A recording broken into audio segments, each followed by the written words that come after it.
bonjour à toutes, bonjour à tous et bienvenue à cette émission matinale Nopinen. Il y a 3 jours, notre cher et beau pays, le Bénin, célébrait ses 60 ans d'indépendance. J'espère que la fête a été de votre côté. Bonjour, Bido Sessi Fulgencia. Bonjour Roch, comment allez-vous? Je vais très bien, super bien d'ailleurs. Vous l'aviez dit, nous avons fêté il y a 3 jours seulement les 60 ans d'indépendance du Bénin. Je constate que la fête est encore en vous et sur Oui, vous. je suis pleine d'énergie. Et vous savez, Roch, nous n'avons pas eu droit à notre traditionnel défilé. Ouais.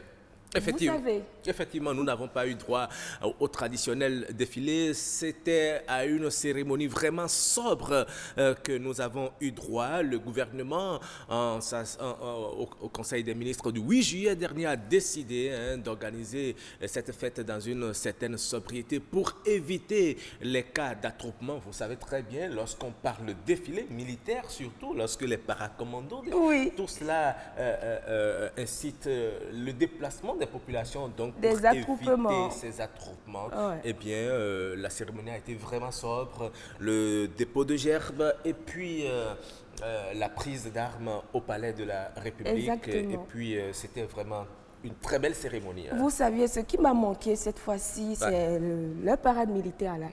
On ne sait pas chanter, vous le savez, non? Oui, et puis ce sont les paramilitaires, Oui. les paracommandos Ce sont eux. de Ouassa. C'est vrai, c'est Ça la nous a troupe. manqué cette année. C'est la prestation de la troupe que tout le monde adore d'ailleurs. Ouais. En tout cas, l'année prochaine, si tout va bien, si Corona est déjà conjugué au passé, vous les aurez. Et ce sera ainsi. Par la Absolument. grâce de Dieu. Mais Roch et moi, j'ai une question pour vous ce Oui, matin. laquelle? Je suis Le tout hasard existe selon vous?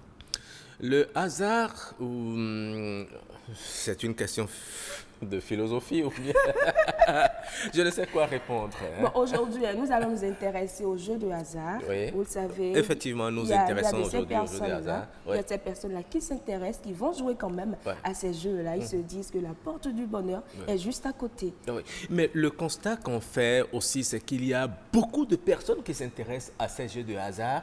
Est-ce qu'ils y gagnent leur vie?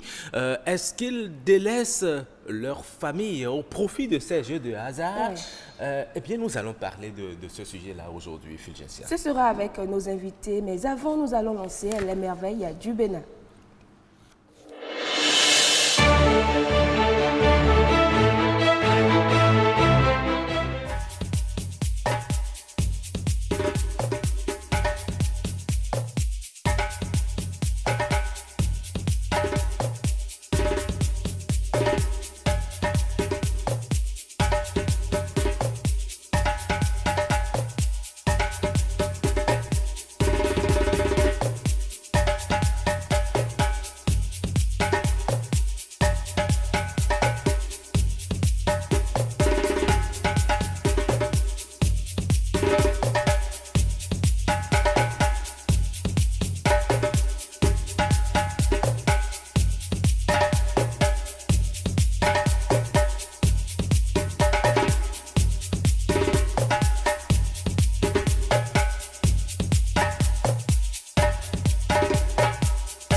À Porto Novo, dans la cité des Aïnovi. Absolument, la cité aux 3 noms, Porto Novo, Robonou, Adjache. Adjache.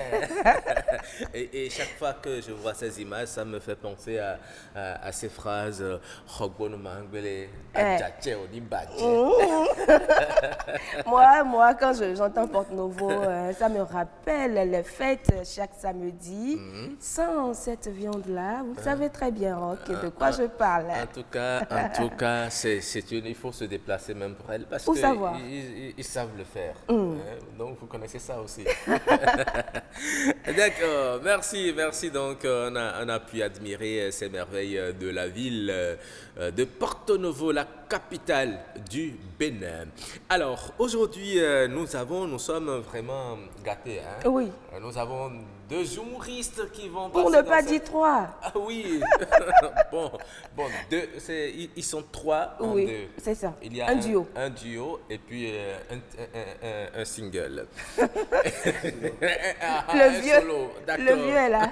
Il est là, le vieux sage. Bonjour. Bonjour mes enfants, comment vous allez? Ça va très bien. Ça Oui. va bien. Je vous dis bonne fête. Merci beaucoup. C'est 60 ans. Hein, Oui, il est aux couleurs nationales. Ouais, pour C'est montrer un que bon je citoyen, ça. suis... Non, je suis un bon compatriote. Un bon compatriote. Ouais, parce que en tant que vrai Béninois, il faut montrer de quoi tu es capable dans ton pays. Ah ouais? Et quand à l'extérieur, quand je porte ça, je vous jure, on me remarque automatiquement. On a dit, mais tu es venu d'où? J'ai dit, mais tu ne vois pas sur moi. Ah oui. Je ne suis pas n'importe qui. Dis Je donc. suis un vrai Béninois. Oui. Mon président s'appelle Patrice Guillaume Athanase. Wow, talent. Il n'est pas n'importe qui. Et vous citez comme ça les noms, dans l'ordre comme ça. Donc, mais c'est dans ma bouche comme de l'eau à boire. Ah, mais ouais. Je ne suis pas n'importe qui, mais je suis n'importe quoi. Attends, mais je viens de dire quoi? Non, vous n'avez pas entendu en Non, tout on n'a cas. pas entendu. Ok, y a On pas n'a de pas problème. entendu. Continuez seulement Mais le votre couturier, il est bien stylé, hein? Il vous a taillé votre chemise vraiment sur mesure, le vert, le jaune, le rouge. C'est bien respecté, hein? Oui, mais c'est pas lui, c'est mon agent qui parlait. Mais il a oublié de faire quelque chose, Roch. Il fallait écrire Bénin 229, c'est pas.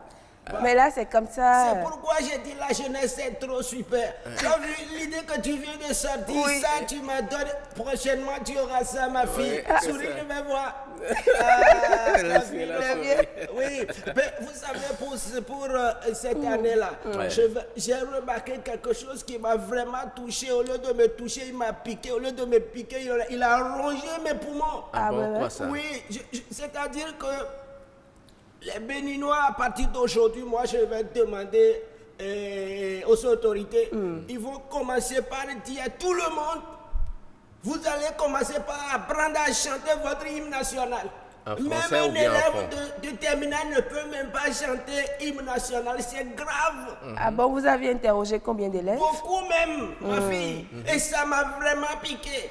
Et après cela, si tu parles français ou si tu parles n'importe quelle langue, tu dois chanter hymne national de ton pays dans ta Dans ta langue. langue.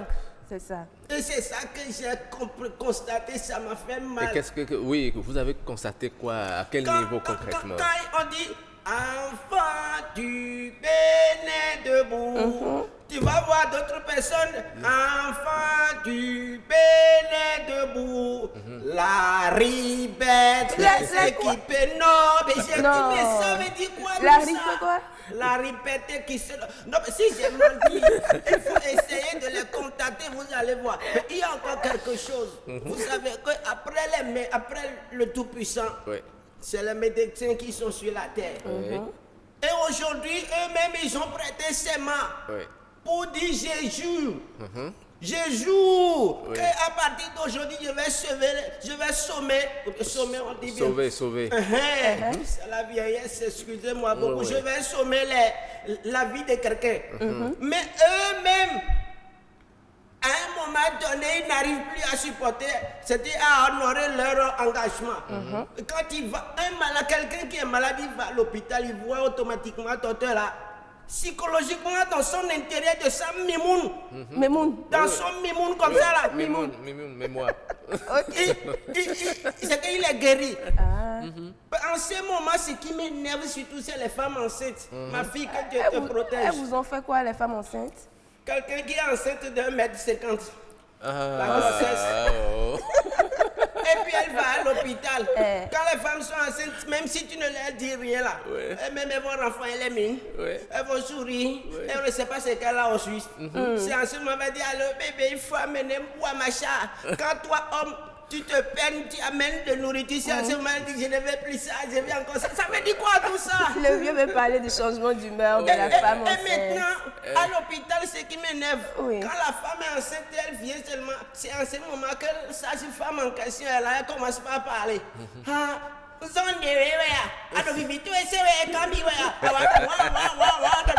veut dire quoi ça? Imaginez-vous tout ça, ça m'énerve. Oui. Et vous n'avez pas rappelé à l'autre, ces sages-femmes? Ouais. Parce que C'est des comportements à décourager. À décourager vraiment. Il y en a d'autres, tu vas aller voir si, comme ils ont interdit les télévisions dans les trucs là. C'est pourquoi j'aime mon président, quoi. Comme ils ont coupé ça là, ils n'ont plus. Peut-être ils ont affaire avec vos portables. Et comment vous appelez ça là? Android. Les Android. Et quand il va là-bas, là, elle est comme ça. Elle dit, assisons-nous, Merci beaucoup. Merci le vieux sage. Ouais. Comme on a fêté 60 ans là, il faut souligner ces trucs là pour rouge. bloquer ça. Il faut que ça change. Il faut que ça change. Et ça doit changer. Et ça va Tu changer. connais, c'est pourquoi. Prochainement, je vais t'amener de coulis. Coulis avec Gali. Je veux aussi Gali.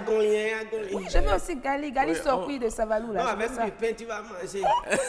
Ça va changer ton humeur. Coulis avec du pain. Oui. Ça, j'ai jamais goûté à ça. Quand on allait à l'école, c'est ça, on mangeait. Oui. Merci beaucoup le vieux sage Cro-Magnon. C'est moi. On va pas le retrouver à la fin de cette émission, mais plutôt le On second retrouve groupe. le duo. Ouais, très bien. Merci beaucoup, vieux sage Cro-Magnon.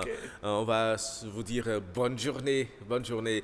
Non, mais parce que je prends le vol tout à l'heure. D'accord. Ouais. Oui, on a Vous compris. allez chercher Madame Sempé alors? Justement. Ok. Il y a une chose à Madame Ta Sempé. copine là. Ah, Je je l'admire. Ramenez-la nous. Mademoiselle pas de problème, Simplé, y a pas de problème. on l'attend ici. Elle nous manque terriblement. D'accord. Allez, maintenant nous allons passer au clip du jour et découvrir ce clip que nous ont sélectionné nos chefs d'édition Jennifer Sativi et Claude Adigli. C'est juste après ceci.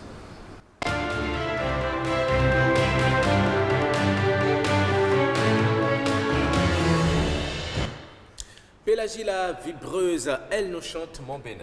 Mon Bénin. Ouais. Pélagie la vibreuse, qui de son vrai nom, Maouillon Pélagie Boton. Oui. Oui, elle est l'artiste béninoise, celle qui Fait vibrer toute la population. Voilà, donc, Elle va nous faire vibrer tout à l'heure. Absolument, elle a chanté pour le Bénin. Nous écoutons, nous chantons ensemble avec elle. Une terre où règne la paix, l'attitude et la joie. Ouais, c'est bon, ouais, non, don't touch it, man. Oh, don't agree. Ouais, non, you don't touch it. I want to touch mais où t'es comme moi, dis ça. Le Bénin est un pays magnifique. Cotonou, Anamourida. Porto-Novo, Anamoketu. Un berceau de Bordeaux, mon pays de Juillet. Nous les noyons des personnes, nous les billes, nous non,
Mommy no no do fi. Mommy no no do to cheme. Porto Novo la capitale. À Djong, à Bomeka la vie. La tête de Fofo Diata. Bono City.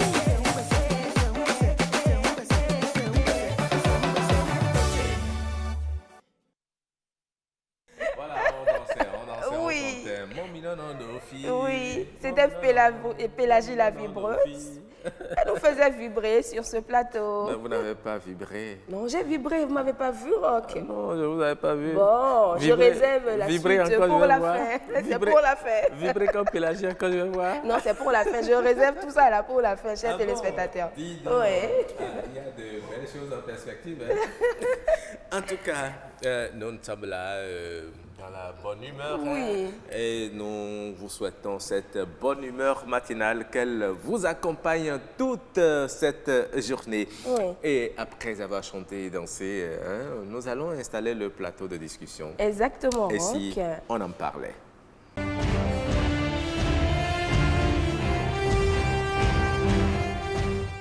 Aujourd'hui, Fulgencia, nous parlons bien sûr des jeux de hasard. Et vous savez, on assiste à l'ouverture de plusieurs kiosques de jeux de hasard. Les parieurs ne tarissent pas d'enthousiasme aussi, et cela vire parfois à l'addiction.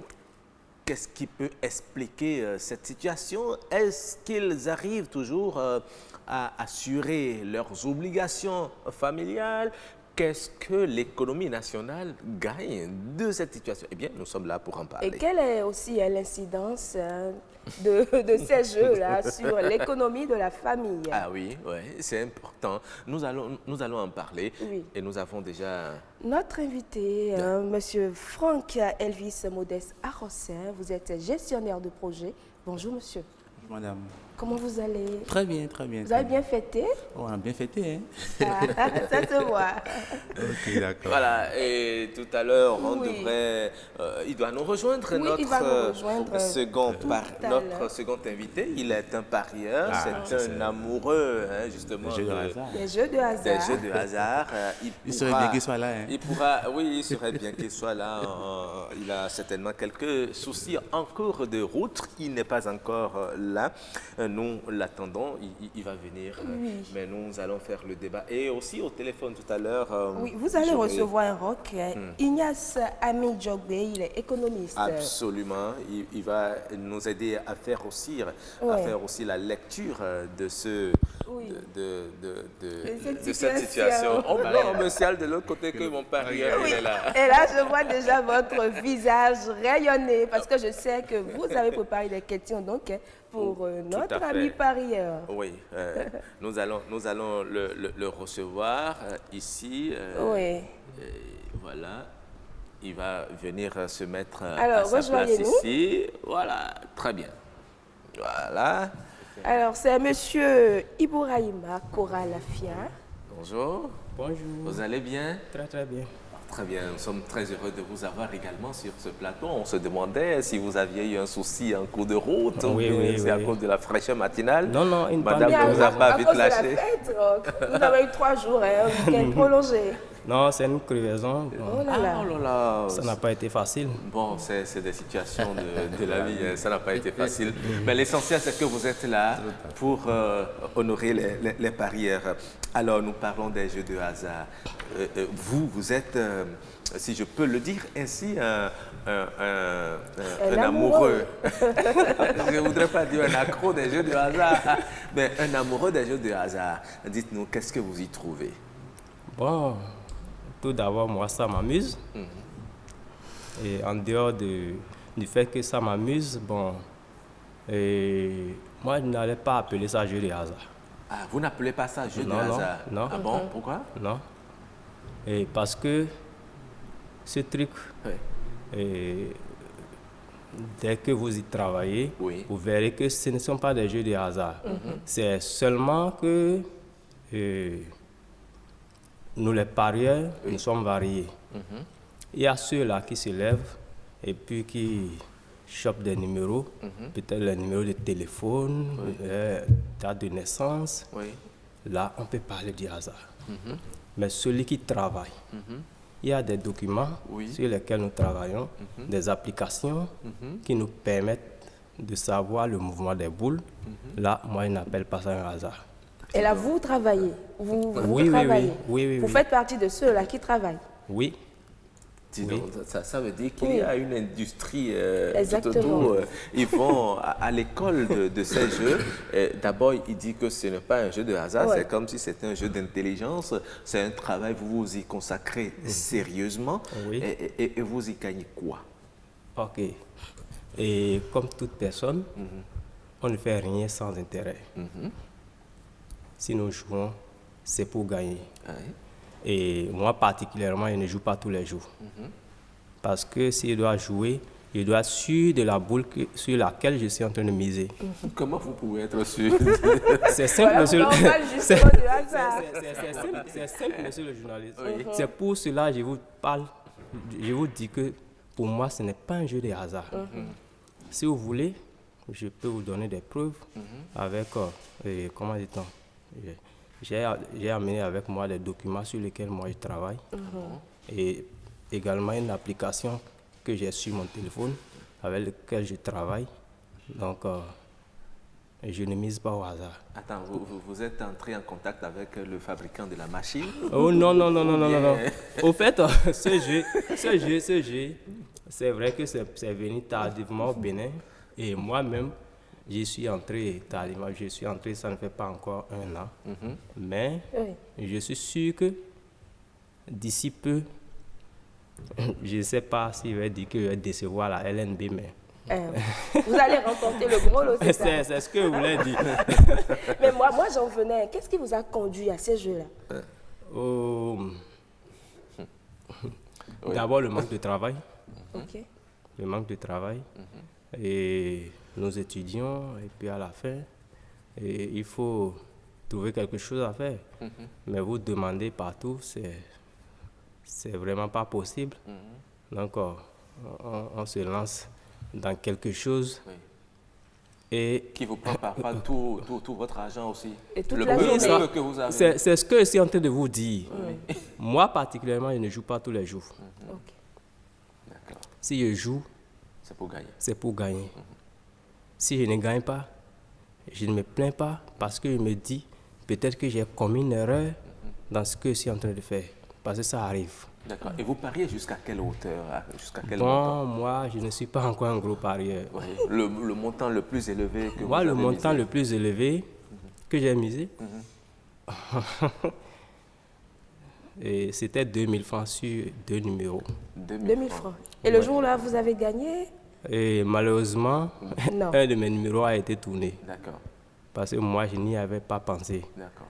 Et les papiers sont là, ils peuvent sortir. Ce qui m'a poussé à mettre jusqu'à 2000 francs sur 2 numéros. D'accord. Oui, D'accord. parce que la loterie joue des plans. D'accord. La machine, c'est conçu, on dirait que c'est la même personne qui a conçu la machine. Puisque moi, je travaille sur les papiers de Libéria, je travaille sur les papiers de l'Italie, Oui. les papiers du Togo. Donc, lorsque vous suivez ces papiers, vous constatez que c'est presque les mêmes choses qui se jouent. C'est sérieux. Nous allons y revenir, hein, monsieur.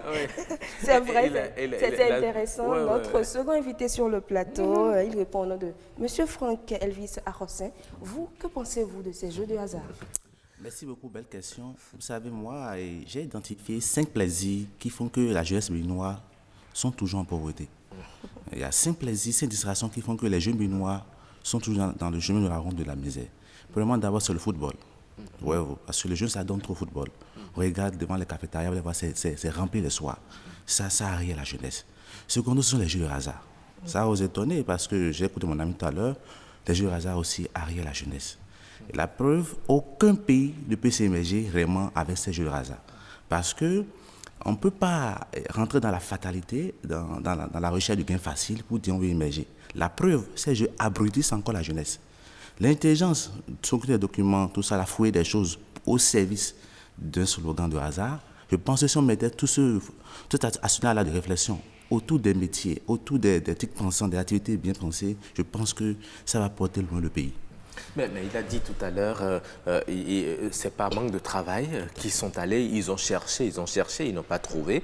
Mais là, il y a une opportunité qui s'offre à eux avec un peu de sous. Il y a même qui font même des paris de 100 francs. Et puis ça leur permet d'avoir quelque chose, même si c'est 500 francs, et puis de pouvoir au moins manger cette journée-là. Est-ce que vous ne pensez pas que c'est pour les aider justement en attendant qu'ils trouvent mieux à faire? C'est très faux, c'est très faux. Vous savez, et la jeunesse n'est pas victime des jeux de hasard, mais il est l'organe même qui est en train de propager les jeux de hasard. Parce qu'on gagne. Non, il y en a qui gagnent jusqu'à hauteur de millions de francs. Ils sont entre l'échec et l'espoir. Je vous jure, s'il peut me dire la vérité, il va vous dire qu'il me dit réellement ce qu'il a gagné bientôt 1 an. Qu'est-ce qu'il a pu réaliser dedans? Mais attention, il faut que nous allons vers l'encadrement. L'État même l'a compris. Il a commencé par encadrer ça, c'est bien, c'est intéressant. Ils sont entre l'échec et l'espoir. Aujourd'hui, tu gagnes un peu, bon, c'est bon. Demain, tu ne gagnes pas, bon, c'est pas grave. Et ils sont tout le temps dedans. Et pour peut-être vous prendre quelques temps, j'ai compris, je peux illustrer l'affaire comment. C'est 3 citoyens africains, un peut-être un Malien, un peut-être un Béninois, un autre Sénégalais, qui se retrouvent dans une grande école du monde, qui font une formation. L'un fait la formation en psychologie, l'autre fait la leçon de gestion, un autre fait peut-être le droit. Et ils finissent, ils ont peut-être en 5 ans, ils ont leur master, et ils se décident, mais quand on le fait maintenant, on a déjà un master. Et ils se disent, mais on va lancer notre chance dans la fonction publique pouvoir. Ils commencent par travailler pour l'État, ils voient que ce n'est pas intéressant. Ils disent, ah c'est ça, on a créé un boulot. Ils sont installés les jeux de hasard. Et pendant ce temps, ils avaient un 4e ami à eux qui n'a pas pu trouver les moyens pour commencer les cours comme eux. Ils ont eu l'idée d'appeler le 4e là pour le mettre dans le jeu. Le gars a joué aujourd'hui, il a gagné. Après, il perd. Et voyez-vous, jusque ça peut aller si des gens, parce que le gars qui a fait les droits a dit, mais j'ai des amis députés, je peux les amener, ils vont m'amener à avoir des droits, ils vont faciliter. Et ils se sont installés rapidement au Mali, un peu partout en Afrique. Et aujourd'hui, ça leur donne beaucoup de business. Même le pays, comme on l'appelle la Zambie, en 1953, avait refusé les jeux de hasard. Mais en 1991, avec la pression de ces industries, ils ont finalement cédé. Aujourd'hui, la Zambie abrite le plus grand des casinos en Afrique. Alors, qu'est-ce que tout ça apporte à l'Afrique? Non, je pense que ça profite vraiment aux investisseurs. Mais si à un moment donné, l'État a créé une structure qui gère justement ces jeux de hasard, ça veut dire que certainement ça apporte quelque chose dans les caisses de l'État. C'est aussi une façon en jouant, ils se distraient, mais ils apportent aussi quelque chose. Surtout qu'on a décidé aujourd'hui de frapper de 15% les gains issus de ces jeux de hasard. Moi, je pense que l'État a vu juste de frapper de 15%. Pour moi, je me disais que ça allait les démotiver. Est-ce que c'est à croire qu'ils y gagnent beaucoup d'argent et lorsque vous gagnez beaucoup d'argent, vous pouvez investir dans les projets, etc. C'est comme si vous gagnez et puis l'État vous faites une affaire et puis vous gagnez, vous prenez l'intégralité. Il faut frapper cela de quelque chose. Pour moi, c'est qu'en réalité, l'État veut encadrer. L'État voit aussi le danger que court la jeunesse aujourd'hui en s'adonnant à ces jeux de hasard. Je pense qu'en réalité, nous nous trompons un peu. Si l'État a voulu frapper de 15% les revenus de ces gens-là, c'est pour au moins les amener à abandonner ce terrain et aller penser à eux-mêmes. Bien sûr. Non, mais bien sûr. Il a hoché la tête. Ouais, quand on prend les produits de tabac, sur le tabac, mais ça nuit gravement à la santé. Mais pourtant, il y en a qui consomment. C'est comme de la drogue, en fait, c'est du hasard. Ça vous attire, ça vous attire. Si vous voulez, faites l'enquête. Je veux bien voir quelqu'un qui a gagné vraiment la nationale du Bénin, bon, a gagné un jeu de hasard en général, mais qui m'a dit, Franck, ben, j'ai gagné ça, mais j'ai réalisé des choses avec. Non. C'est entre l'échec et l'espoir. Très bien. Nous avons notre invité sur ce plateau. Il y a beaucoup de questions qui vous sont adressées. Qu'est-ce que vous avez pu réaliser avec les jeux de hasard jusqu'à aujourd'hui? Jusqu'au jour d'aujourd'hui, quel est le plus gros montant que vous avez gagné? Ok. Et d'abord, j'ai suivi l'intervention. Celui qui est en face de moi. Oui. Bon, il a dit des choses qui sont justes. Oui. Mais me demander ce qu'il a pu faire de cela, et je ne peux pas tout citer. Mais moi, je sais. Il y a des moments où j'étais sur le lit d'hôpital, où j'écris simplement et dis joue-moi ça, on me rapporte de l'argent. plusieurs fois. Aujourd'hui, particulièrement, bon, je vais profiter de votre plateau pour dire joyeux Pas de anniversaire. publicité. Non, pas de publicité, c'est pas une Ok, publicité. allez-y. Je voulais dire joyeux anniversaire à mon fils qui va fêter son 2 ans aujourd'hui. Ah Et oui. je me rappelle de ce jour-là. Pourquoi? Parce que ma femme avait invité les gens à mon insu. Je ne savais pas. Bon, je ne sais pas si moi-même j'avais oublié l'anniversaire de mon fils. Elle avait invité les gens. C'est à 2 jours, elle me dit, voilà, j'ai invité mes amis pour l'anniversaire de notre fils. Elle dit, mais comment? Et tu ne m'as rien dit, je suis le père. En ce moment, monsieur le journaliste, je n'avais rien sur moi. J'avais rien. Elle dit, ok. Donc, j'ai pris le journal, j'ai commencé par fouiller. J'ai commencé par fouiller. J'ai fouillé, j'ai déniché 2 numéros. Et je suis allé dans le kiosque où j'ai l'habitude de jouer. J'ai mis cela au tableau. Il y a des cadeaux d'anniversaire de Sheriff Dean. Donc, que tout le monde puisse en bénéficier. Ce jour, malheureusement pour moi, j'avais que 700 francs. Et vous avez misé tous ces 700 francs-là? J'avais misé tous ces 700 francs. Waouh, c'est un risque, hein? J'avais gagné 86 000 presque, je pense. Dis donc. Mais qu'est-ce qui allait se passer si vous n'avez pas remporté ces sous-là? Puisque vous n'avez que 700 francs sur vous. Et écoutez, on ne peut rien faire sans prendre de risques. Vous auriez fui la maison parce que les amis vont vous envahir. Vous ne pourrez pas leur acheter à boire. Et mon fils va vous en vouloir. Justement, lui, il avait déjà prévu des bissap. Oui. Mais à la place, moi, j'avais ramené des canettes. Dis donc. Oui, mais c'est pour cela qu'il dit souvent que je ne refuse pas, hein, c'est les jeux de hasard pour ceux qui jouent au hasard. Moi, par exemple, je ne gratte pas les tickets. Mais je joue aux boules.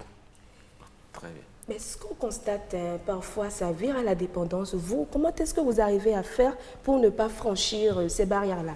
Ok, c'est que il faut se limiter dans les jeux de hasard. Il faut savoir dire stop. Effectivement, ces jeux-là sont comme de la drogue. Mais moi, particulièrement, moi, je ne suis qu'un travail. Vous verrez, d'ici à là, mon téléphone commencera par sonner de Surtout, gauche à droite. essayez de le mettre sur silencieux pour ne pas déranger nos téléspectateurs. Pas sonner de gauche à droite parce que... Les gens, les parieurs vous sollicitent. Oui, moi, je distribue.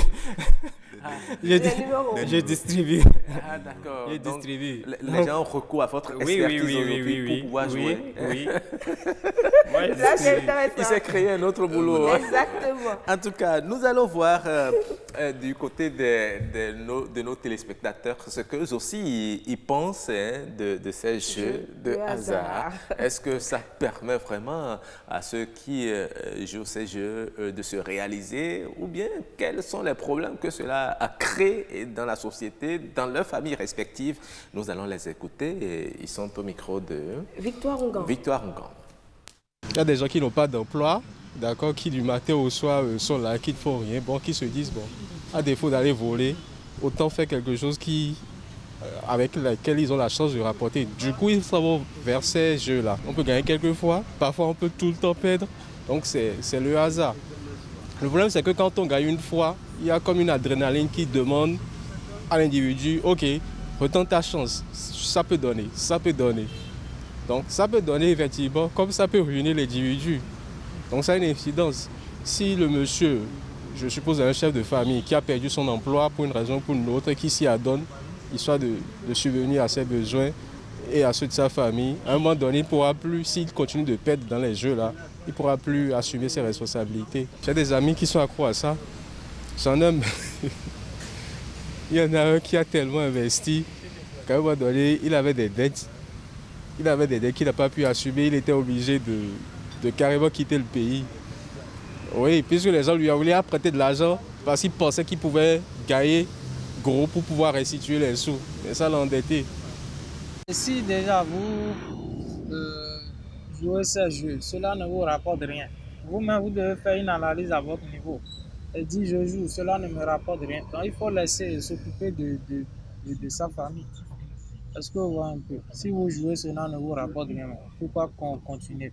Vous laissez vous occuper de votre famille et vous gérez les charges de votre ménage. Je pense que c'est la meilleure solution pour vraiment ne pas dépendre de ces jeux-là. Il y a certains qui s'adonnent à ça jusqu'à oublier les menues dépenses du foyer. Il y a certains, quand ils prennent leur salaire, ce n'est que ça. Ils peuvent finir le salaire là et aller à la maison, roudoyer la femme, roudoyer la femme ou maltraiter et sa petite famille. Chacun a son plaisir et on ne peut pas empêcher des gens d'aller vers le plaisir. Il suffit d'avoir la tête sur les épaules. Il y a certains qui sont responsables. Les jeux de chance sont des jeux de hasard. Bon, parfois il faut se tenter sa chance. Parfois ça peut marcher. Moi j'essaie, mais jusque-là ça n'a pas encore marché. Mais je connais des gens pour qui ça a marché. Donc, du coup, bon, on peut dire c'est pile ou face. À la limite, dès que je vois que ce que j'ai sur moi ne peut pas suffire pour ma famille, je n'ose pas. Je n'ose pas. Dans ce cas, je n'ose pas. C'est quand je vois que bon, ce que j'ai sur moi, je peux trouver un peu dedans et que ça ne me gênerait pas à la maison. Là, ça ne coûte rien de tenter. Je pense que lorsque vous êtes chef de famille, vous avez des responsabilités par rapport à la famille et des exigences que vous devez respecter par rapport à la famille. Donc, par rapport à ça, vous ne devrez pas laisser la famille au détriment des jeux de hasard. Ah oui, il ne faut pas laisser la famille au détriment des jeux de hasard. Pourtant, il y en a qui le font.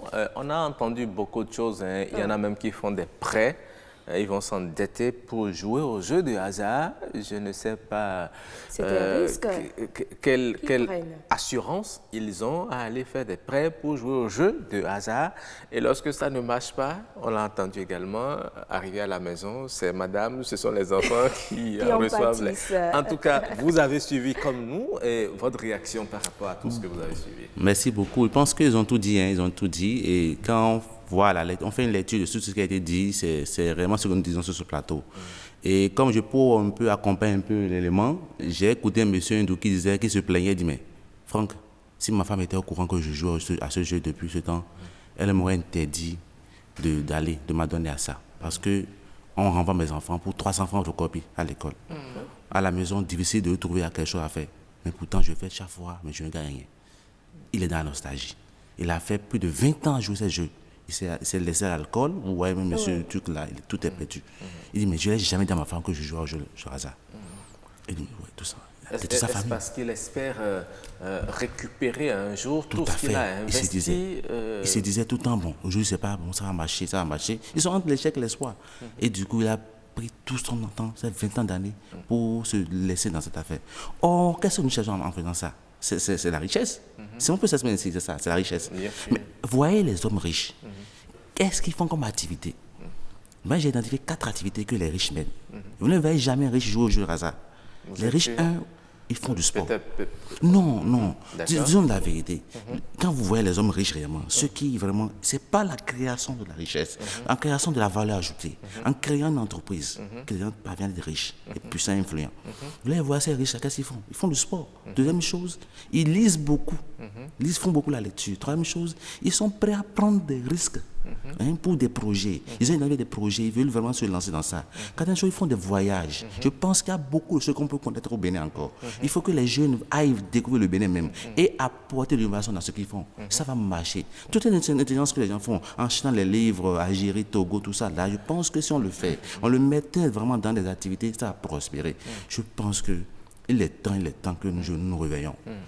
Il n'y a rien de riche dans ça. Vous avez compris, on vous tâche de vider l'argent de la scolarité des enfants. Bon, je l'ai suivi, hein. Il a dit que les riches ne jouent pas aux jeux de hasard. Mais un jour, je suis allé jouer au kiosque qui est à côté de la LNB. Donc, à côté de mes 200 francs de jeu, j'ai vu quelqu'un jouer jusqu'à 100 et quelques mille. Non, ce n'est pas un prêt. Bon, il sent la richesse. Comment? Quand on voit quelqu'un riche, on le voit, on le sent. Il sentait la richesse. Il a misé 100 et quelques mille. moi, je regardais ça comme ça et tremblais. Je dis, mais si j'essaie 100 000, peut-être ça me fera quelque chose. Mais ce que je veux dire, il a donné l'exemple de son ami, mais c'est difficile quand l'on rentre dans ces jeux de hasard d'y sortir. Mais il faut pouvoir se canaliser. Comme je vous le dis, moi, je ne joue pas tous les jours. Je ne joue pas tous les jours. Je peux mettre 2 semaines à suivre un plan et attendre que le plan vienne. Le bon moment avant que je ne joue. Parce que ça joue des clés. C'est pour cela qu'il dit, si vous me permettez, je vais vous faire quelques démonstrations. Oui. À la fin, Rock, vous n'êtes pas intéressé? Je suis bien tenté, mais je ne sais pas si c'est une bonne idée. Il n'est pas touché à ça. De préparer à je pense que beaucoup disent que ça coûte du chômage, qu'ils se donnent à ça parce qu'ils n'ont rien à faire. Il a dit que quelqu'un qui a déjà trouvé 100 000 francs. Vous savez comment on comprend ça? Pas dire aux jeunes que même avec peu de moyens, on peut commencer des projets. Quelqu'un qui a déjà 100 000 francs, c'est déjà trop. Déjà avec 50 000 francs, vous pouvez quitter avec 50 000 francs pour aller jusqu'à 5 millions. 50 000 francs, déjà, tu peux commencer par vendre la bouée devant ta maison et réussir. Ceux qui commencent à bouer devant ta maison, un jour, va créer un maquis. Avec 50 000 francs, tu peux déjà commencer par vendre la friperie. Avec 50 000 francs, tu peux déjà commencer par faire le maraîchage même. 50 000 francs, les gens ont 50 000 francs, ils font du bail les soirs devant la maison et ça porte beaucoup d'argent. Je pense que ceux qui se disent que c'est parce que nous sommes en chômage, il faut qu'ils arrêtent de dire ça. Il faut qu'ils commencent par orienter au moins leurs ressources. Non, au fait, ça là, c'est pas une histoire de chômage. Hein. Ah, c'est pas chômage. Oui, le problème est quoi? Et nous jouons mal. Voilà la technique. Nous jouons mal. Et surtout, au Bénin, on a quelque chose qu'on appelle l'égoïsme et qui nous dérange. Par exemple, si vous prenez le Togo, lorsque quelqu'un a un bon jeu, il le partage. Il va jusqu'à écrire même sur le goudron. Et chacun peut jouer et en bénéficier. Mais au Bénin, je vais avoir les bons numéros. Mon partenaire joue avec moi tous les jours. Je le cache et je joue et je gagne seul. C'est ce qui tue, au fait. Et beaucoup jouent parce qu'ils apprennent que telle personne a gagné tel million. Ils pensent qu'ils iront et gagner le million sans savoir que il y a des je ne dirais pas des règles, mais... Oui. Et à chacun sa chance. Voilà, tout à fait. Voilà. Si vous permettez, nous allons rapidement établir la liaison téléphonique avec notre invité au bout du fil, Docteur Ami Djogbe Ignace. Bonjour. Docteur Ami Djogbe Ignace, bonjour. Hello. Votre correspondant MTN vous a mis en attente. D'accord. Un petit souci avec notre invité au téléphone, Rock. Bon, nous allons le rappeler plus tard. Le rappeler. Donc, vous parlez justement de ceux-là. Oui, sinon, il faut s'associer. Dans d'autres pays, les gens vont même s'associer et ils se cotisent pour jouer. Et au Burkina, au Niger, si vous voyez les parieurs, si vous voyez leurs réalisations, vous ne saurez pas que c'est de ça ils vivent. Non, ça c'est la réalité. Vous ne saurez jamais que c'est de ça ils vivent. Mais ici, bon, j'aurais même appris qu'au Ghana, il y a maintenant une école qui forme pour ces jeux-là. Pour ces jeux de hasard? Oui, pour ces jeux de hasard. Ok. Mais vous, est-ce qu'un jour vous pensez sortir de ce lot-là, laisser totalement le laisser jeu de totalement, hasard? ça c'est bien clair, c'est bien clair. Et je dirais même que je suis en train de sortir de là même déjà, depuis l'histoire de 15%. Ah bon? Oh, oui, ah oui, mais... Il paraît que vous êtes fâché là. Excusez-moi, hein, ceux qui vendent les tickets de la LNB ou bien ces jeux-là, ils ont 10% sur ce qu'ils vendent. Maintenant, pourquoi prélever 15% aux parieurs? Pourquoi? On ne refuse pas, hein, chacun doit contribuer au développement du milieu. Mais vous gagnez. Vous gagnez parfois plus que ça. Hein? Même si nous gagnons parfois plus que ça, imaginez-vous, monsieur le journaliste. Bon, normalement, il devait limiter ce truc-là, ce taux de pourcentage. Si quelqu'un gagne jusqu'à 50 000, on le prélève tel nombre de pourcents. C'est-à-dire vous gagnez 200 francs, vous prélèvez 15%. Ça fait partie des propositions que vous faites à l'État. D'accord, très bien. Merci, on vous a entendu. Hein. J'espère que cette fois est la bonne. Docteur Ami Djogbe Ignace, bonjour. Oui, bonjour, monsieur le journaliste. Voilà, enfin, vous êtes en ligne.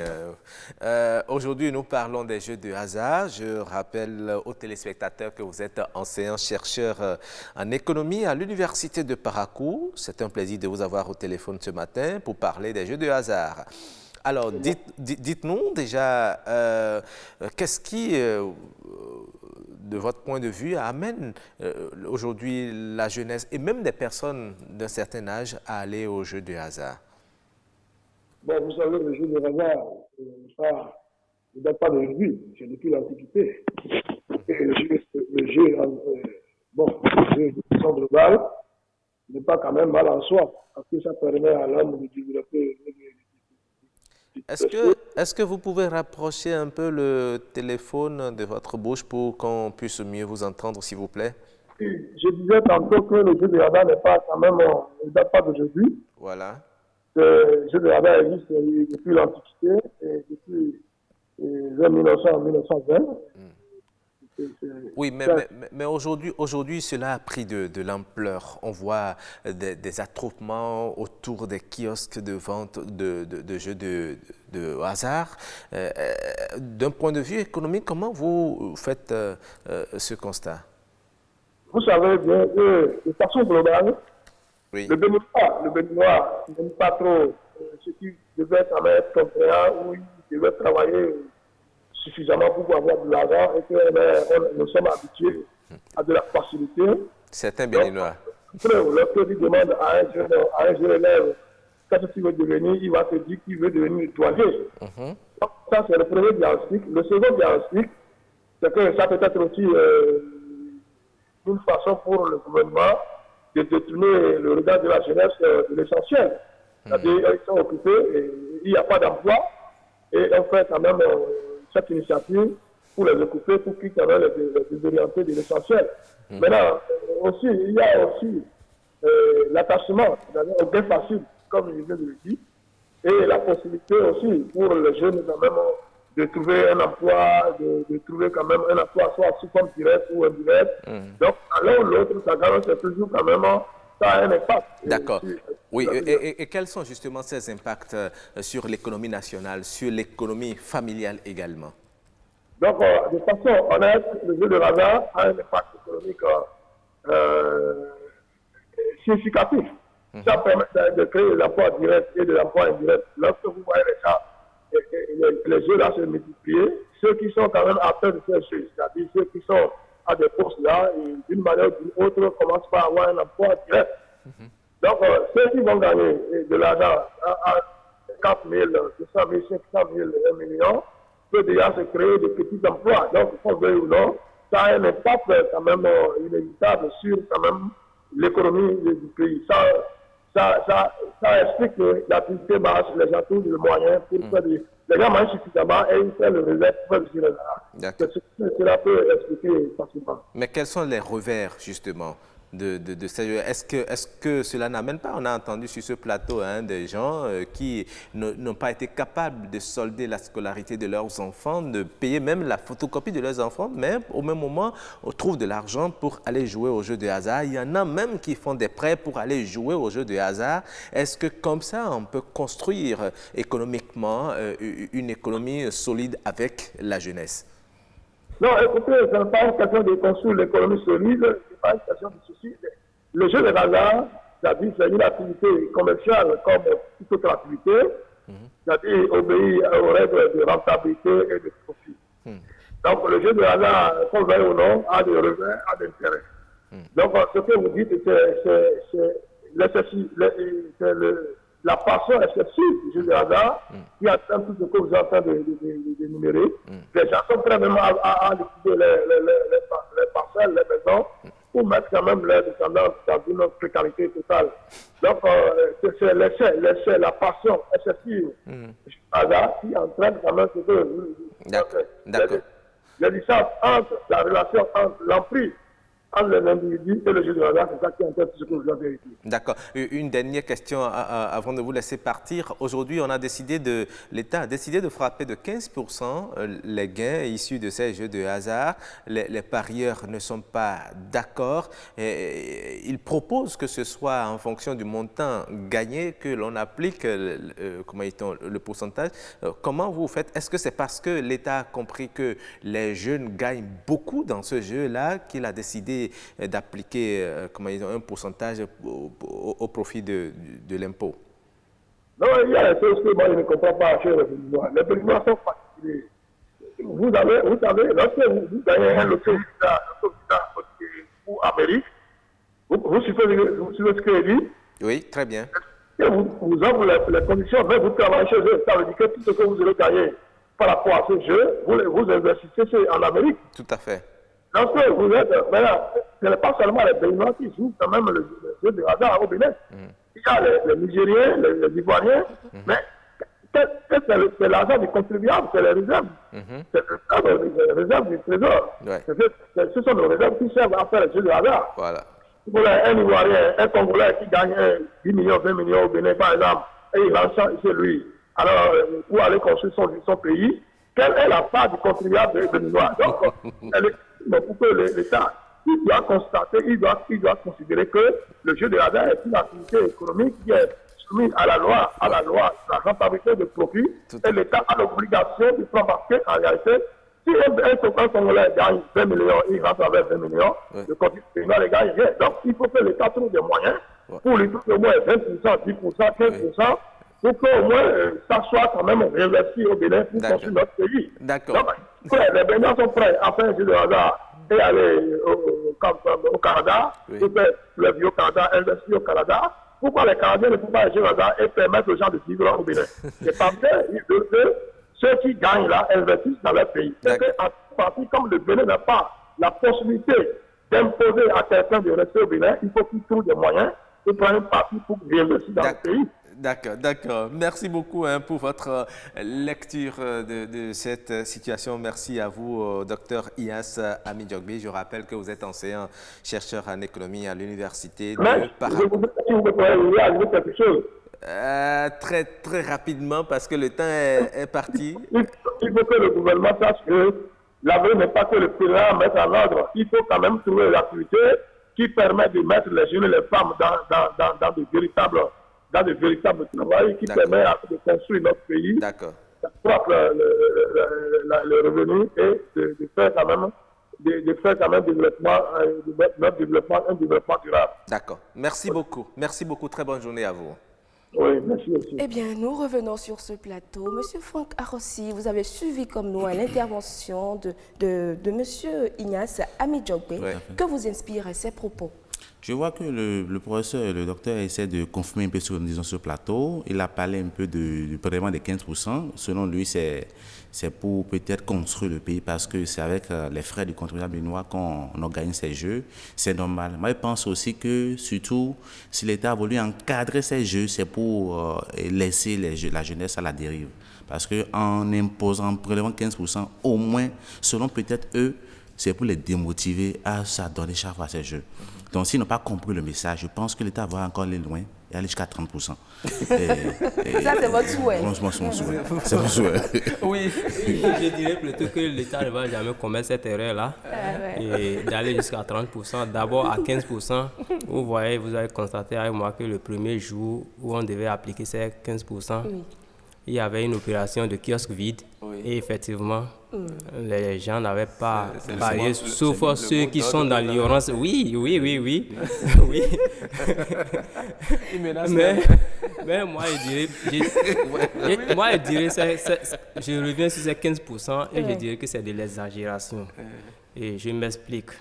Aujourd'hui, si nous prenons un minimum de personnes qui jouent ce jeu-là, nous allons compter au moins 2 millions de personnes qui jouent ce jeu. Quotidiennement. 2 millions de citoyens. 2 millions de citoyens. Et vous verrez que la loterie n'a jamais, sauf le 25 décembre 2019, la loterie n'a jamais distribué plus de 100 millions. pendant qu'il encaisse... Par jour? Oui, par jour. Pendant qu'il encaisse plus de 500 millions par jour. Vous avez les Vous avez fait chiffres, des là, enquêtes pour ça? Non. N'avancez pas des chiffres que Non, vous n'avez pas. je n'avance pas les chiffres que... Vous ne travaillez pas. Écoutez, le minimum pour miser, Oui. c'est 100 francs ou 50. Oui. Même 50 francs? Même 50 francs, oui. Même, bon, il y avait 10 francs, 20 francs. C'est pour cela même beaucoup se sont mis dans ce jeu-là. D'accord. Parce qu'avec 20 francs, vous pouvez aller miser et gagner 5 000 francs. D'accord. Donc, D'accord. Très bien. Nous allons rapidement lire les messages. Hein. Je ne sais pas si on a encore le temps. Il y a M. Dona Razumé qui dit ceci. Oui.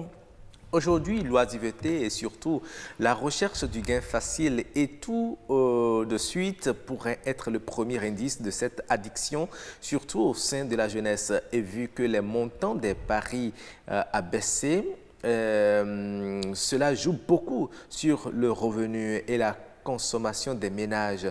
Hommes comme femmes jouent 100 francs ou 200 francs sur tel numéro. Pire, ce sont parfois des mineurs qui sont envoyés avec un bout de papier et l'argent pour aller faire les paris. Ceci impliquera forcément pour demain un grand nombre de jeunes joueurs dans la société avec ses corollaires comme les addictions, etc.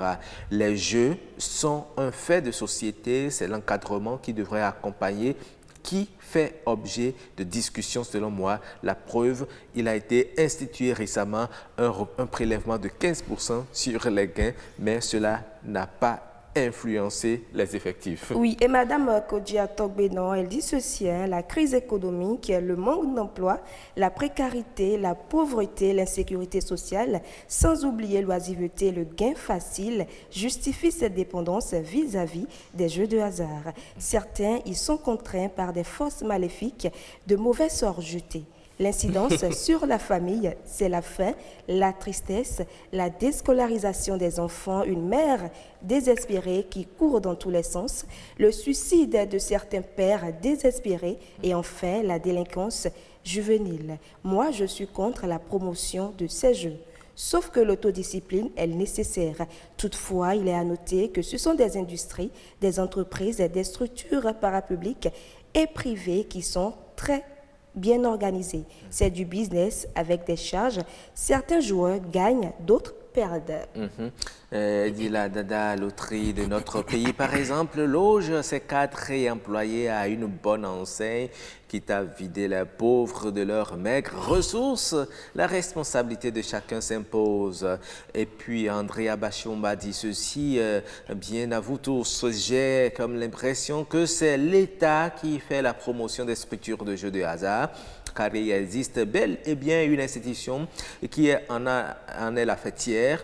Celle-ci joue bien son rôle avec l'accroissement des revenus dans les caisses de l'État, système qui appauvrit les populations, qui s'y adonnent sans retenue et sans retour,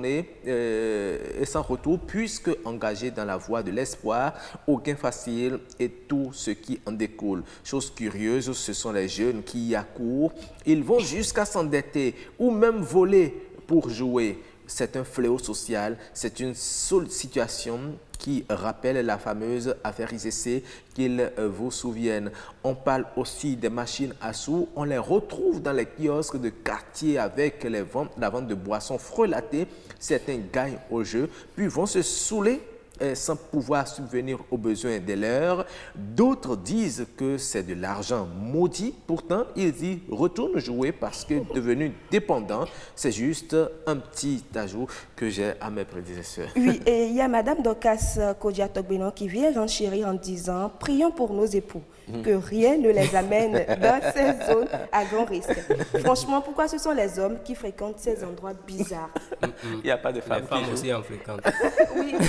Ah oui, on continue. Oui, et il y a quelqu'un qui a répondu, Razumé Dona, qui dit de plus en plus de femmes et même de jeunes filles y vont. Il a répondu. Oui. Oui. Allez-y, il y a quelqu'un qui dit « J'ai une tante qui est accro au PMU. » Oui.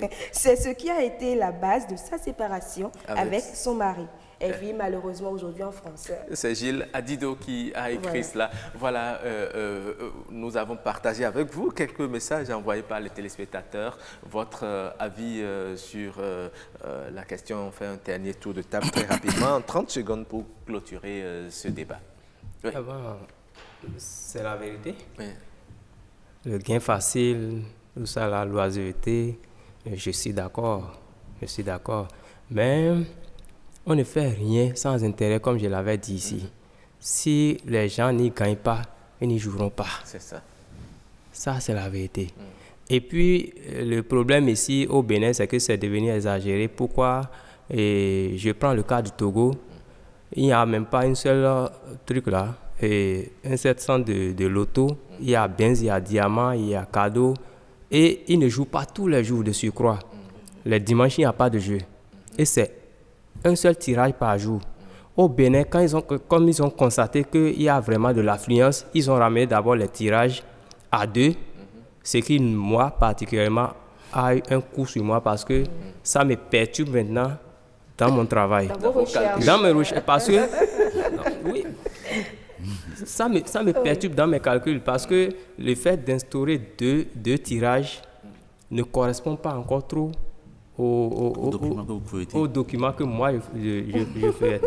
Non, c'est depuis ces deux tirages même là que je me suis méfié.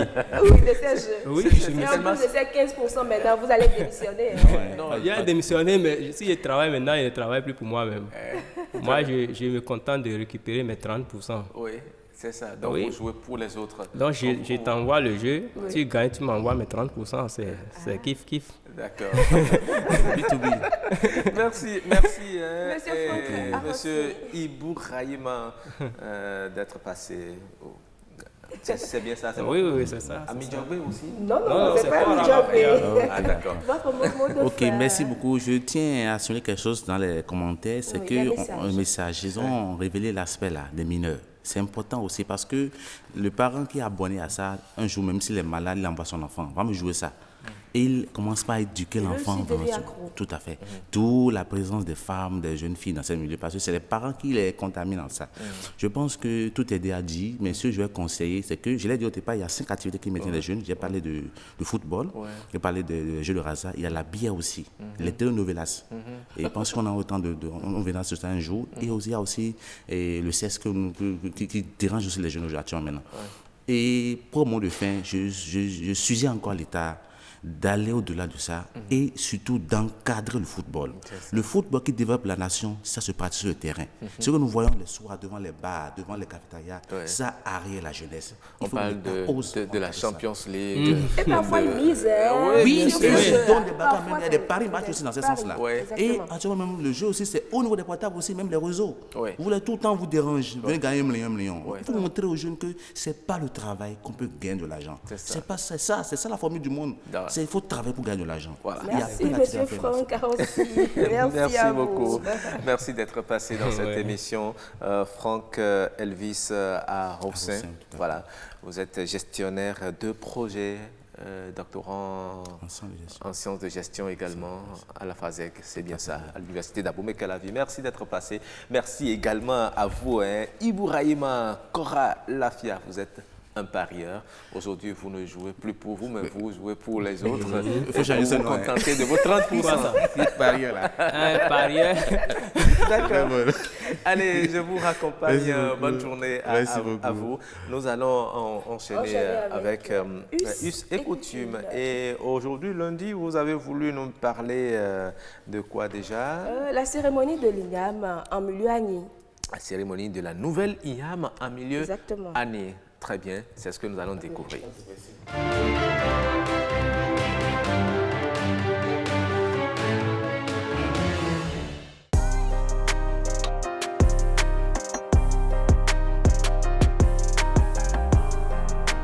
L'INAM, d'abord, c'est, disons, la première sur l'alimentation de base de la race Ani. La nouvelle INAM ne se consomme pas n'importe comment. Il faut à chaque fois attendre la cérémonie du lancement avant de commencer par consommer. C'est le chef, le roi du village qui décide que bon, aujourd'hui serait la cérémonie de l'igname. Et souvent, c'est dans le mois d'août que le roi et puis les sages du village choisissent un jour et tout le monde se prépare. Le jour-là devient comme un jour de fête.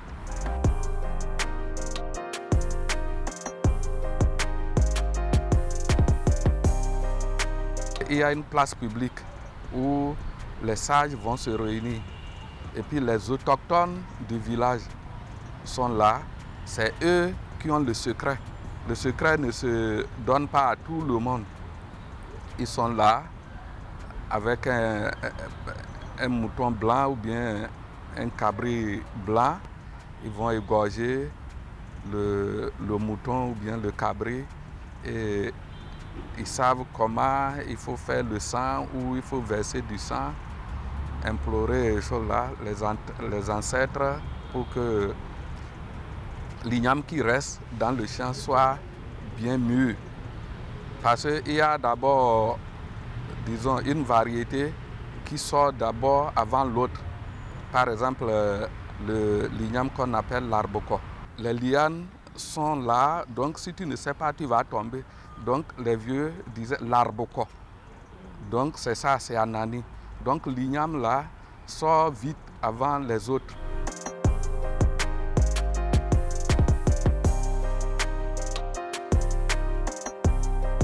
Le problème est que c'est ton champ qui ne va plus donner. Quand tu te précipites pour aller consommer de l'igname sans la cérémonie, rapidement, en une semaine, tu verras ton champ brûlé. Tu vas croire que c'est quelqu'un qui est venu verser de l'essence et mettre du feu, alors que non. C'est le fait de ne pas respecter les conditions du village. En milieu année, n'importe qui ne se lève pas pour cultiver de l'igname. Donc il faut d'abord apprendre à faire des cérémonies. Sinon, tu risques de faire ton champ, tu verras un grand champ, mais tu n'auras rien dans le champ. Tu vas te peiner pendant une année et ne rien trouver.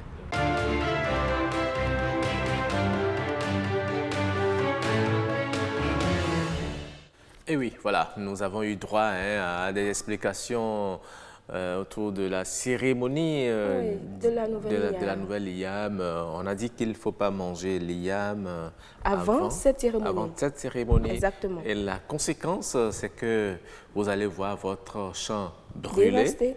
Un peu comme si on a versé de l'essence sur les herbes. Et puis ça doit être assez, assez mythique. Roch, vous voulez quoi? C'est les interdits. Il faut juste suivre les interdits. Ce sont nos us et coutumes. Mais nous qui ne savons pas, qui voyons de l'igname au marché, on achète et on en mange, surtout que nous sommes dans le mois, nous sommes en août. Vous savez parfois, lorsque vous ne savez pas, là c'est bon. Mais lorsque vous savez pertinemment que c'est interdit et vous allez vers... C'est pas bon, je préfère ne pas savoir. Des conséquences dans votre vie.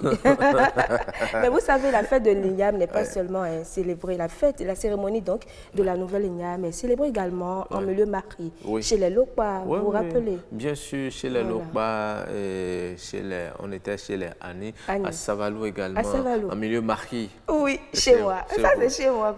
Bon, je me réclame aussi de Savalou. Depuis quand, Roch? Oui, depuis toujours. Non, vous êtes à Boumé, s'il vous plaît, Roch. Restez à Boumé. Vous n'avez jamais entendu la famille Akwaïnoa à Savalou? Non, pour le moment, non. Je les salue d'ailleurs. Merci beaucoup. C'est ça, la cérémonie d'Igname. L'igname est un tubercule dont la sortie est soumise à une cérémonie qu'on fait. On a eu les explications ici. C'est pas seulement chez les Ani, on a constaté, c'est un peu partout. Oui, un peu partout. Voilà, et on l'utilise également dans beaucoup de cérémonies également dans notre contexte. C'est un tubercule qui est vénéré. Oui, vraiment vénéré. Et je ne sais pas si on a suivi l'extrait là, parce que c'est moi qui ai interviewé monsieur, et il me disait qu'avant de s'adonner à l'igname, avant de cultiver de l'igname, il faut quand même faire des sacrifices. N'importe qui ne va pas cultiver de l'igname. C'est ça. Oui. Wow. Il faut faire des sacrifices, il faut savoir si ça va donner ou pas. Si j'ai envie de mettre quelques tête d'yam Non, sur les il faut bûches, faire là, des sacrifices, savoir Oh. si vous est permis de le faire ou pas. trop C'est de- vrai, vous avez dit qu'il y a les trop de- Akwenyino au Savalou, mais bon, on ne sait pas trop. Trop de sacrifices. En tout cas, yam, c'est yam. Yam, c'est yam. Vous On aimez mange- manger yam, on mange et yam, puis c'est les yam. éleveurs. Allez, on va passer tout de suite à l'image de la capture. Oui, La exactement. capture, nous allons voir ce que nous réservent nos chefs d'édition aujourd'hui. Nous sommes lundi, nous allons passer donc à la capture.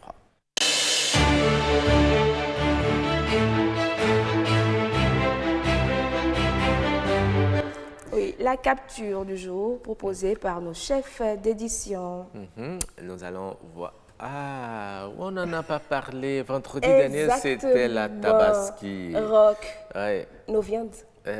Bon. Parce qu'il faut le dire hein, en passant que vous êtes Aladji. Oui, elle a du Rocky. Rocky ou Non. nos viandes. Bon, je vous ai Aladji. espéré, vous n'êtes pas venu chercher vos morceaux. Non, mais donc, moi, je vous ai et dit comme- que je vais le dire et- devant les téléspectateurs. Et comme rock. le bon musulman, Vous avez quand attendu. il tue, il Attendez. partage la viande à n'importe qui il voit. Rock. Ouais, Je me rappelle très bien hein, de ce vendredi-là. Vous avez attendu 21h pour m'inviter chez vous. Vous imaginez Mais vous n'êtes pas venu. À 21h faire quoi chez vous? Vous seriez venu prendre votre morceau de Ah viande. non, il fallait me le dire J'ai plus au moins tôt. affiché ma bonne volonté. Alors, nous allons voir rapidement Oui. l'image.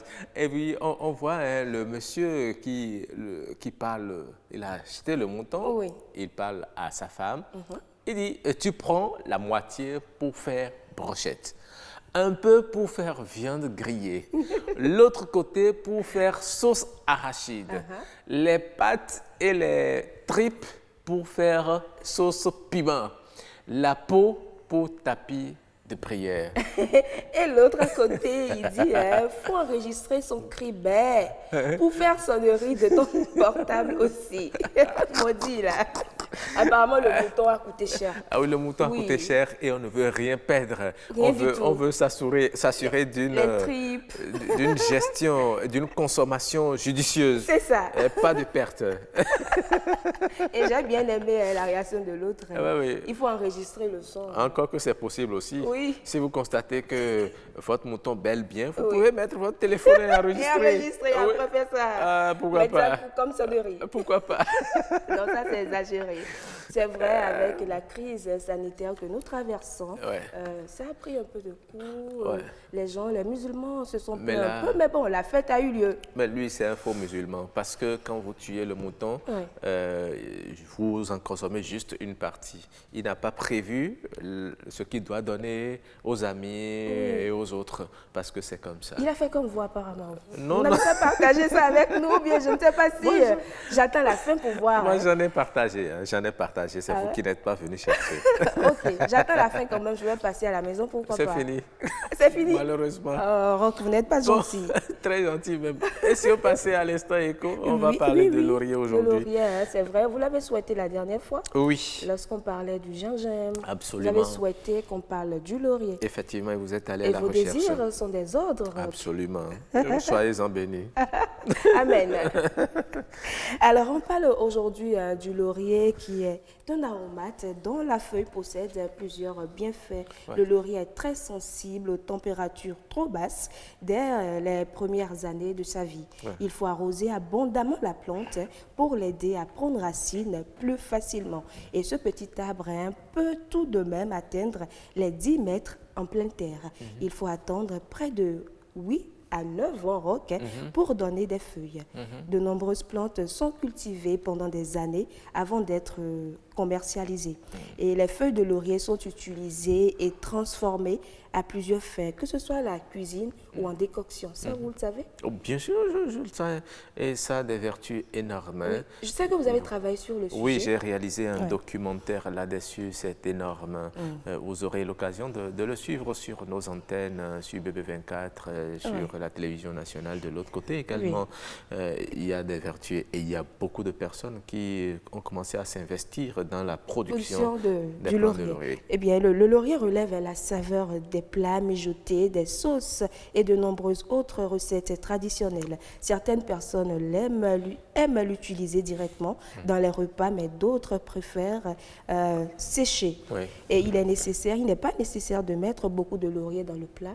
Avec 2 feuilles déjà, ça suffit déjà pour largement parfumer votre repas. Et récemment, je suivais une émission, on dit pour vraiment bénéficier de ces vertus, il faut l'écraser. Quand vous voulez préparer la viande, par exemple, il faut écraser les feuilles de laurier. Mélanger avec les épices. Mélanger avec les épices, comme ça pénètre correctement. Exactement. Ça rend plus tendre la viande. Apparemment, vous aimez cuisiner aussi, hein? Ben, je suis un cordon bleu, oui. Ah ouais? Ok, on le reconnaît quand même depuis des siècles, des vertus médicinales. Il est antiseptique contre les maux de gorge. Si vous avez des creux parfois, vous pouvez faire une décoction, vous prenez l'indigestion. Si vous êtes aussi stressé, vous êtes fatigué, vous venez à la maison, vous prenez, vous en faites une décoction, et puis voilà, vous buvez, et puis ça vous relaxe. Exactement, et ça permet également, Roch, de tonifier la peau et de calmer les rougeurs. Oui, effectivement. Mais aujourd'hui, vous savez, au marché, on en trouve, c'est en de petits tas, de 50, 100 francs. De 50, 100 francs, mais le ça kilo... dépend, ça varie aussi en fonction de la période. De la saison. Aujourd'hui, c'est à 300 francs le kilo, là, le tongolo de chez nous. Oui. Oui, c'est à 300 francs. Parce que nous sortons progressivement d'une saison pluvieuse. En saison pluvieuse, la feuille de laurier est abondante sur le marché. Lorsqu'on va dans la saison sèche, ça commence à se raréfier. Exactement. Et comme c'est une plante qui a besoin beaucoup d'eau, seuls ceux qui ont pu faire des canaux d'irrigation pour arroser les plantes continuent de produire. Voilà. Et à ce moment-là, ça devient cher, de telle sorte que même les feuilles sèches sont utilisées et ça coûte également cher. Oui, exactement. Voilà, tout est dit sur le laurier. Voilà, merci beaucoup de nous avoir fait parler du laurier. Et il y a des gens dans la commune d'Adjara qui ont produit du laurier sur des hectares. Malheureusement, il faut que l'on installe des usines de transformation parce qu'on peut extraire des essences de ces feuilles de laurier. Ça sert à beaucoup de choses. On l'utilise dans la cosmétique, dans, comment dit-on? Le bien-être. Le bien-être, tout et tout, oui, voilà. Donc, si on arrivait à installer cette usine de transformation, je pense que ça va créer encore plus de bénéfices à notre économie. Merci beaucoup, Roch. Nous avons bénéficié quand même de votre expertise sur le sujet. Merci beaucoup. C'est vrai, pour avoir réalisé un documentaire là-dessus, nous avons appris beaucoup. Également, les plaintes que les producteurs ont. En tout cas, c'est une série aujourd'hui, que ce soit la pépinière et les feuilles sont pour la plupart exportées vers les autres pays qui en connaissent la valeur. Il va falloir que nos autorités également prennent conscience que oui, ici, il y a du bon laurier qui se produit et qu'on peut faire de très belles choses avec. Oui, prenez tout simplement le rendez-vous avec Roch dans son documentaire. Vous allez en savoir davantage sur le laurier. Alors, en attendant, on va inviter le second groupe d'humoristes. Je vais vous les faire découvrir. Ils sont des habitués de ce plateau, il va venir, mais moi, j'ai constaté que sa démarche a changé. Oui, venez. Il marche comme... Comme quoi déjà? Comme qui? Je ne sais pas, sa démarche est stylée ce matin. Ah ouais? Trop de style dans son corps. Corélias. Oui, bonjour. Bonjour Corélias. Oui, je me suis inspiré de... C'est vrai qu'il n'a pas eu de défilé cette année, mais le chef de l'État a fait un bon défilé. Donc depuis ce temps, vous allez voir à l'entrée. À l'entrée, votre entrée triomphale. Sincèrement, moi j'ai aimé son style. J'ai répété ça toute la nuit. Et voilà. Sincèrement. Parce que franchement, je suis content de notre chef de l'État. Il me représente valablement. Il me représente. Valablement. Et en face, il est... Oui, c'est de l'humour. Oui, mais il est chef de l'État. Il le représente. C'est lui que nous avons élu, donc il nous représente. Alors, son second... Mais on dirait un docteur... oui, avec les lunettes. Avec les lunettes. Un scientifique, voyons. Un scientifique. Un scientifique, vraiment. J'espère que les lunettes ne vont pas tomber. Vous me décevez, hein. C'est une honte à ma corporation parce que les subbaptêmes sont en train de me suivre. Oui. Je vous pardonne pour cette Est-ce que vous fois-ci. ramenez un peu vos lunettes là? Non. Oui. C'est pour mieux voir, c'est ça? Ah oui. En fait, il y a des molécules qui ne sont pas visibles à l'œil nu. Ah bon? En fait, c'est pour éviter que ça tombe. Hein. C'est juste un conseil. Hein. Le fond dit, tu as un yantier. Monsieur le scientifique. Alors, Cornelia, c'est Le grand scientifique Toto le Tobagueur. Moi, je suis sociologue. Hein. Toto le Tobagueur. Oui. Oui, en vous fait, avez concocté quoi pour... on a commencé une émission depuis plus de 3 mois sur le coronavirus. Ça ne se termine jamais parce que les internautes nous envoient des questions à l'infini. Donc, nous avons quelques questions là que nous allons répondre pour que enfin on puisse... En direct? Oui, en direct. En direct. Oui, nous sommes en direct, très en direct même. D'accord. Nous avions fait l'émission là 6 fois déjà. Il y a des questions qui restent toujours. D'accord. Parce que nous avions donc, trop étudié. On y va très rapidement alors. Vous avez 3 minutes. Ok. Il a un internaute qui demande à notre scientifique Toto le Tobagueur quelle est l'origine du Covid-19. Oui, j'ai toujours répété ça parce que nous, les scientifiques, l'origine, nous le savons. Nous le savons, vous savez ça? Oui, je sais. Ok. Vous savez, par l'étude de la dimension territoriale, nous avions étudié l'approche par compétence de la maladie. Ok. Vous voyez, tout a commencé en 1964. Ok. Le coronavirus. Ah bon? Voyons. Et on m'a appelé, j'étais à Abomey le jour-là. J'ai dirigé une conférence sur l'étude approximativement du marché. Monsieur, l'offre et la demande. On dit une conférence. Moi, j'ai fait l'étude de nos aïeux. L'anglais, c'était comme le français dans le temps, il n'y avait pas le, il n'y avait pas la. Ok, continuez alors. Ok. Donc, on m'a appelé depuis Washington. On m'a dit que je dois aller précéder une autre conférence. Précéder? Précéder. Ou bien présider? J'ai dit précéder. C'est ce qu'on a entendu. Vraiment, les oreilles de la jeunesse, c'est différent. Hein? Ça diffère. Donc, je disais tantôt que je dois aller présider une autre conférence en Chine. Avec le docteur, mon cher confrère. C'est un Chinois ou japonais? C'est un Chinois. Un Chinois. Il s'appelle Pichon.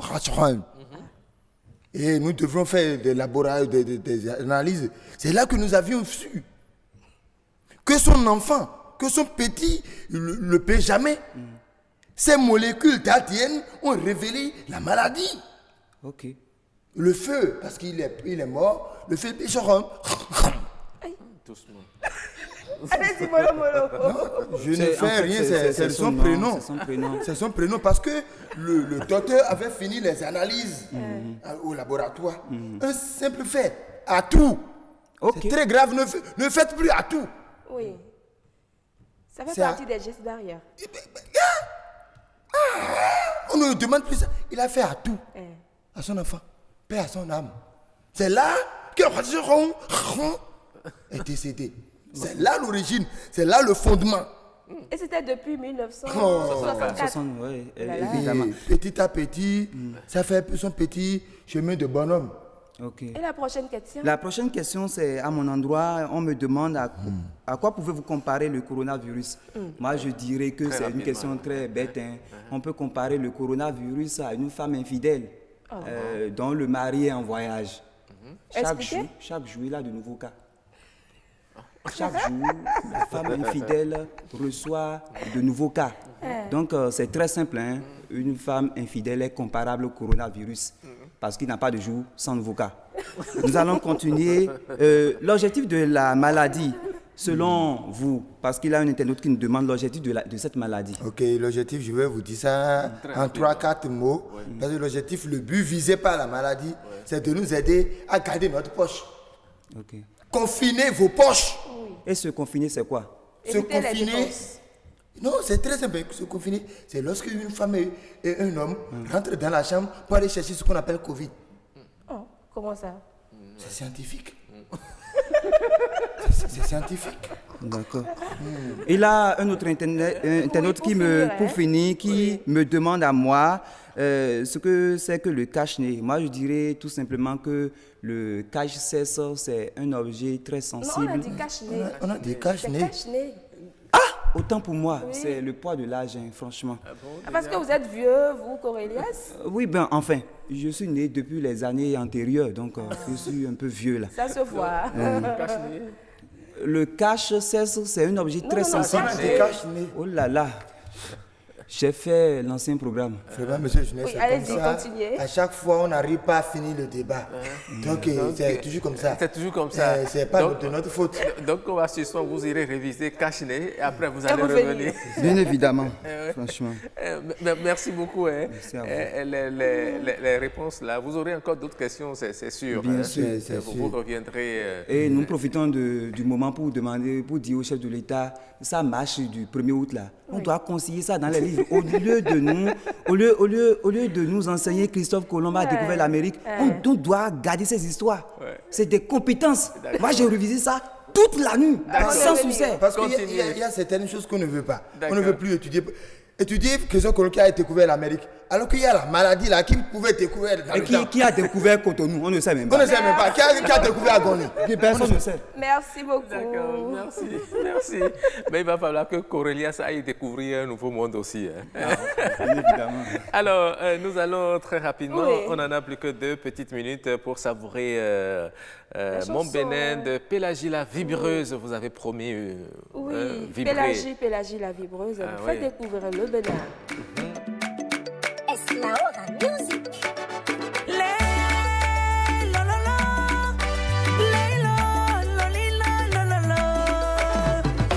Je viens d'un pays où je suis fier d'être né. Le Bénin, mon bout de paradis. Mon drapeau, le vert, jaune, rouge. Une terre où règne la paix, la quiétude et la joie. Ouais, c'est vrai, mais ouais, non, don't touch it, man. Oh, don't agree. Why no, you don't touch it. I want to touch mais où t'es comme Wadisa. Le Bénin est un pays magnifique. Cotonou, Anamourida. Porto Novo, Anamoketu. On baisse devant tout mon pays de gelée. Yon nous les noyons des personnes, nous les binons, non, non, non. Mommy no do fi. Mommy no do touch me. Mommy no do fi. Mommy no do touch me. Nati Tengu, Tongeta, Malaville. C'est un pays de paix, c'est un pays de joie, c'est un pays d'amour. C'est un pays de paix, c'est un pays de joie. Il y a la danse, il y a l'amour. Viens visiter mon pays, la tête du vaudou, on a le rythme dans le sang. Hi wolo, wolo, wolo, wolo, wolo, wolo, to, to, to, to, to, to, Kayewaga. Il y a la mer et les montagnes, la danse de vaudou, les émigrants et les zombetos.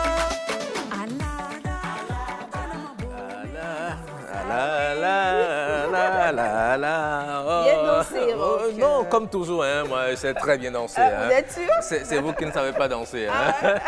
La preuve, vous n'êtes pas le... C'est que si les téléspectateurs ont eu le temps de voir Absolument. de quoi vous êtes capable.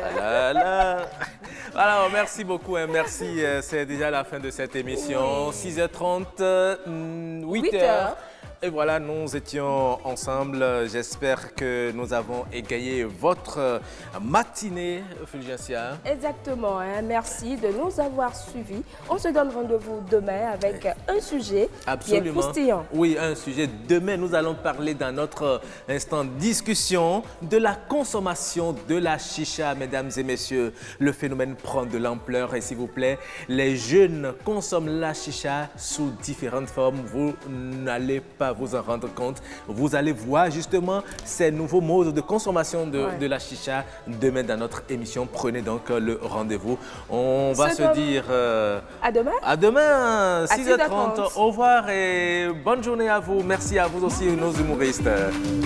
Mommy no